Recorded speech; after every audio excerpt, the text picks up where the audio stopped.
Hello everyone, welcome back to Naki Chess, and today we will be learning an opening that is very aggressive as well as defensive at the same time. So this opening has made me reach 200 elo more above, and it has been very useful to me, so I thought that I could tell you about this. So the game starts as white and we move our pawn to d4.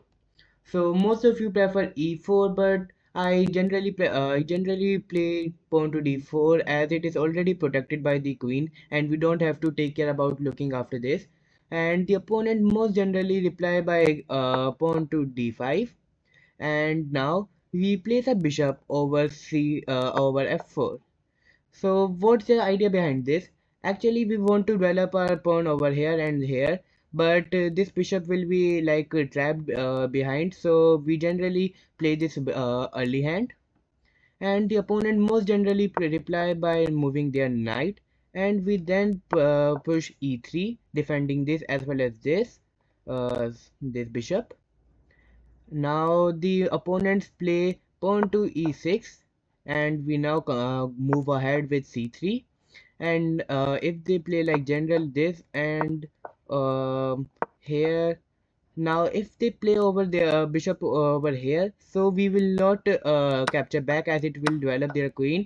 Instead we will simply move our bishop to g3, as if they take a bishop we simply capture, and now it's an open file for the rook that is very useful in the games ahead. So yep, if they play their bishop over here, remember to play the bishop to over g3. Now if they move over here, thinking to play their bishop over b7, we will move our knight over here, and if they play, then move a knight over here, and now you can see that our position is very strong lasting and it is very defensive, and now we can later move our all the pieces to the here, and we can simply attack. And if they simply short castle, we will move our knight over here. So and to be careful that they can't take this knight, because if they take, it's a simply fork with the bishop, and that's why we play over here. And remember, if they don't take this, we don't have to take back, because it will then neutralize the position, so it will not be any beneficiary for us.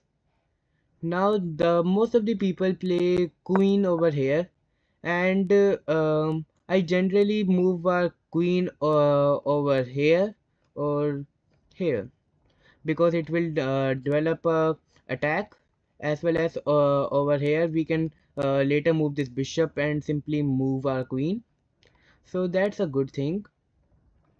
And now what will we do that here we will move our queen over this file d3, and they most generally push their pawn, and we don't really need to castle, because it is a good position for the king. But if you want, you can castle on either side. I generally prefer long castle, because it will move our rook over here, and then form a very good file for the pawns. We can simply move our pawn and attack. Okay, and now they will form our pawn over here now like a simple move, and we will move our rook as expected, and they will try to move their pawns and create a space, but we will simply attack. If they take, we will take with the rook, because it will create a file, and the opponent is not in a very good shape. As you can see, we have a 3 rating plus higher, and we are in a very good position, and we can simply move our bishop here, and then attack this knight, and simply win. And we can also place give and check. That's a very good thing for us. Now, in many cases, the opponent does not really move their knight to f6. Instead, they play their bishop to f5.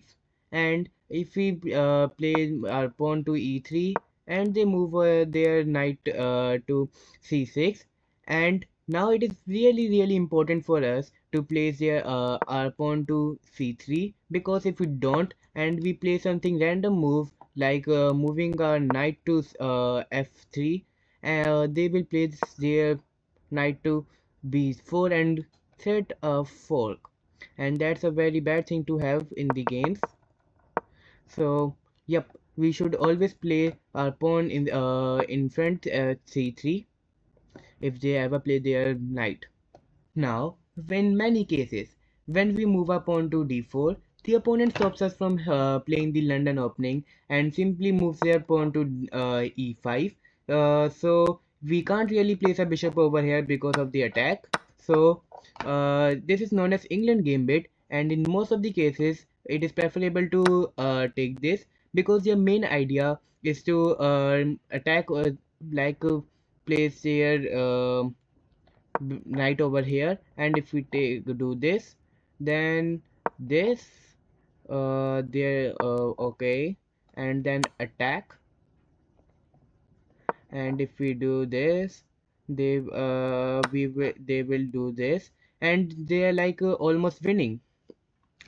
So in this case we don't really take care of their pawn and simply move our pawn to e4, and that's a very good position for us because this knight is moving two times and we can simply give him a trade offer, and if he takes, our queen is developed, and it's a very good thing for us to have a pawn in the front and queen is developed, and we can also place a bishop over c4 and short castle simply. I hope you like this video. If you do, please subscribe to our channel, and we will see you in the next video. Till then, take care.